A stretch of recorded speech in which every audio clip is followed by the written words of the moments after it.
we're excited about this. We've seen apprenticeships really break down barriers, if even from a stage of life point of view. We've had men and women in their 30s and Yeah. 40s who have become apprentices because if an employer had only said you need to have a bachelor's or a master's degree to be considered, Yeah. they would have to have dropped out of their job.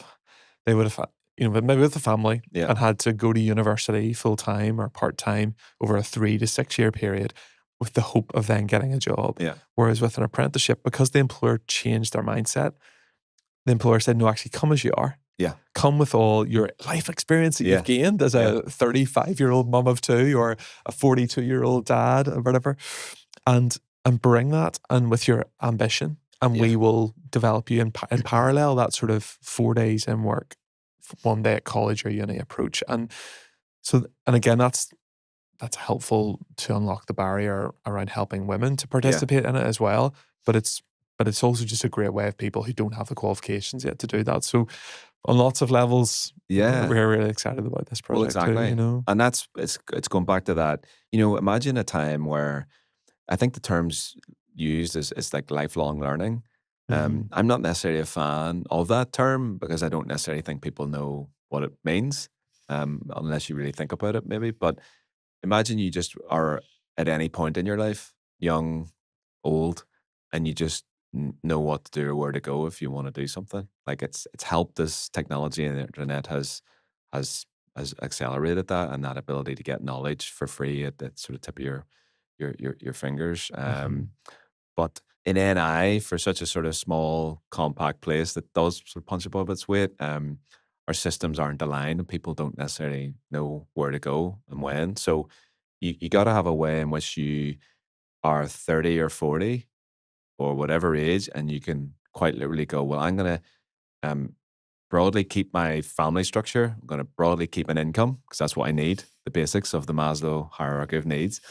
Um, but I can still go and study in a way that suits me. So for some, it'll be the part-time uh, degree or master's. For some, it may be the ability to go back and actually say, okay, well, I can leave my job and now get into apprenticeship Mm. because I get that income secured. Like it sounds so simple, and it actually is. When you think about the reasons this stuff doesn't happen, it's possibly to do with funding or just a legacy sort of mishmash of things over a Mhm. number of years. But it's not complicated. It's the ability to Mhm. acquire skills, and the factors when you acquire skills really are time, cost, and quality. Mhm. It just so happens we call it an apprenticeship or a degree, but it's actually that's really Yeah, what it yeah. is. So For those, um, and the reason we have apprenticeships is because we've got employers that have caught the vision yeah, around apprenticeships, yeah, but yet in our economy as a whole, there are less than 10% of employers that are currently hiring apprentices. yeah, But four times that say that they would like to. So there seems to be this gap yeah. between what's actually happening now and what the future could look like. From a software perspective, what do you think are some of the barriers that employers have to not maybe engaging around apprenticeships? There'll be a range. The data that we've looked at would suggest that partly it's the awareness and understanding that it exists. Uh, Partly it'll be to do with like the costs, right? And knowing what it actually plays out as. Because Mhm. I actually we're writing a letter to a government minister at the minute, and I put a comment in the draft to myself, but to everyone reading it, saying, "What's the average uh, placement salary now?" And I would know where to find the apprenticeship wage, but I wouldn't necessarily know on the top of my head. It's say 15 or 20 or 25K cost to the employer, whatever it may be. Mm. And I dare say, if you went out right across the economy, never mind just software companies, a lot of people wouldn't necessarily know. You'll know the concept of the apprenticeship broadly, I'd say, because that's been sort of the guild and the thing for years. But those types of apprenticeships have far moved on. And I think in an industry like software, there's probably a high enough understanding of the fact that you can do a software apprenticeship now, but the nuts and bolts of that wouldn't be widely understood. So I think those are two factors. Then the system and the accessibility itself, and that's the reason obviously Workplus has started because you spotted a gap and knowing where to go. I always use the example of like 118, 118. I know we had the yellow pages, but for me, there was a period of time when 118, 118 just stood out as if you needed a number. Like, so the 118 for apprenticeships, or Mhm. in UCAS, for example, and as you would draw the parallel around, when everybody in school broadly knows if you're going to that level and you're applying to uni, it's UCAS. It's just so well known. So you got to have ideally one place, one platform, or a way in that's Mhm. easy, minimal friction, in addition to those other awareness raising tools. Yeah. Then I think from an employer's perspective, you got to take a punt.